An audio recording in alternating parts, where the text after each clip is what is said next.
You are witnessing the creation of a new product. I will probably call this spiced sweet orange with rosemary. This is the Cameron, South Carolina kitchen of Sallie Dent Porth, who has recently launched a line of herbal jams. She's made orange marmalade before, but never orange jam. People either love marmalade or not because you've got the rind in it. So I'm shooting for something different. That's really your whole thing, yes. Trying to make something different. Exactly. The line of jams is sold under the name Sallie's Greatest, and while production is in a commercial facility elsewhere, this is where Sallie tests her ideas. There hasn't been much testing recently. I've been wanting to try this, but I'm even more excited because this time of year, you don't have much occasion to get in the kitchen and do this. So I'm excited to be making something new. Spiced sweet orange with rosemary begins in Sallie's herb garden. And I'm looking for nice green pieces. Sallie wanted to do something with citrus since that's in season during the winter, and pairing rosemary and oranges seemed to be a good fit. If it doesn't sound right and if it doesn't look right with the fruit, and I do my research before, then I don't even try to put it in the jar. When given oranges, most would make marmalade.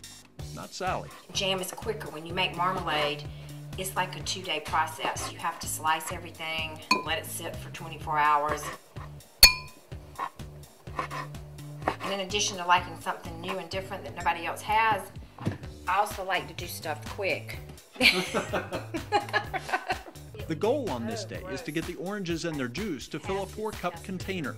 I always put my fruit in the pot.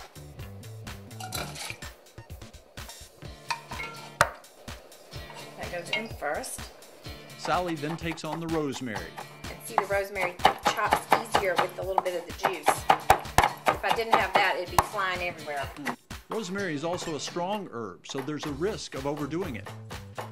Sallie doesn't want to chop the herb beyond recognition either. You would make it a paste if you could, right? No, I don't want it a paste because I want to see it in the jam. Finally, the rosemary is added to the oranges. But I always look in the pot too. With the amount of fruit that I have, I can kind of tell because I don't want it to be overpowered. Next, just a little bit of lemon is chopped to add to the mix. Well, lemon is kind of sometimes gives stuff what I call 3-dimension. When I'm doing this, I'll try it with and without. But this one I'm going for it the first go around. I usually do the opposite. Sallie then puts in a spice she won't identify just because she thinks it might improve the product. Next, it's all natural fruit pectin, followed by some black pepper. That will give the jam a savory component that might make for a nice accompaniment to meats or vegetables. By this time, it's all beginning to come together in the pot. See how it broke down? You saw it. See, it's just, I like a few little chunks, but I want it to be that paste. Throw in the sugar and all the ingredients are finally where they are supposed to be. And I'll kind of just see if I like what it's tasting like. Yep, it's pretty good. At this point, another taste tester is always helpful. Oh, please, now it shouldn't be too hot because it's not boiling yet. Oh, Sallie. That is outstanding. Many of the reviews say that all of Sallie's Greatest herbal jams are outstanding. There are 6 flavor combinations now and more on the way. I love fresh herbs. I like anything that has been prepared with fresh herbs, and I get bored in the kitchen. I get tired of just making something ordinary. So I one day just decided I want to start pairing fruit with fresh herbs because I love my herb garden. My family and friends kept encouraging me, and everybody said it was delicious and it was a hit. You can sell this stuff. Once the soon-to-be jam has boiled long enough, it is put into jars. It's here that you can begin to see how the final product will look. And I like it because it's got chunks, still some chunks of orange. And you can see the rosemary and the spices. There's still more work to be done, though, before the jam is finished. You don't want it tight because it has to breathe in the water bath. That bath lasts 10 minutes in boiling water. Sallie still has one foot in the corporate world, but she is trying to wean herself away.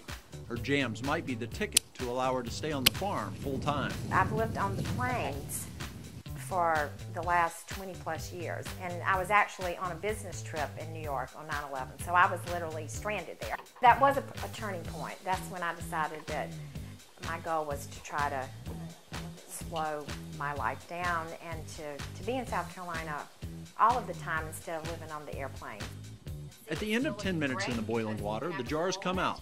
And this is a definite, see now they're popping?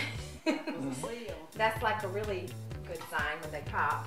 At this stage, patience is called for. And you literally let them cool down. Sallie made jams for friends and family for quite a while before she was persuaded to try to sell to the public.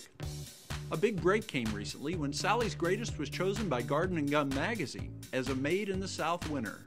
It's been huge, more than I could have ever imagined. The future is impossible to predict in an instance like this, but the start for Sallie and her jams is most definitely encouraging. I want Sallie's Greatest to become whatever it should become, if that makes any sense at all. I'm prepared to go with whatever direction that it takes me. Will spiced sweet orange with rosemary be a part of that future? A lot of factors play into that, but as with the company itself, so far, so good. It's very good, and you're going to have to taste it. And that's a winner, huh? Yep, I think so.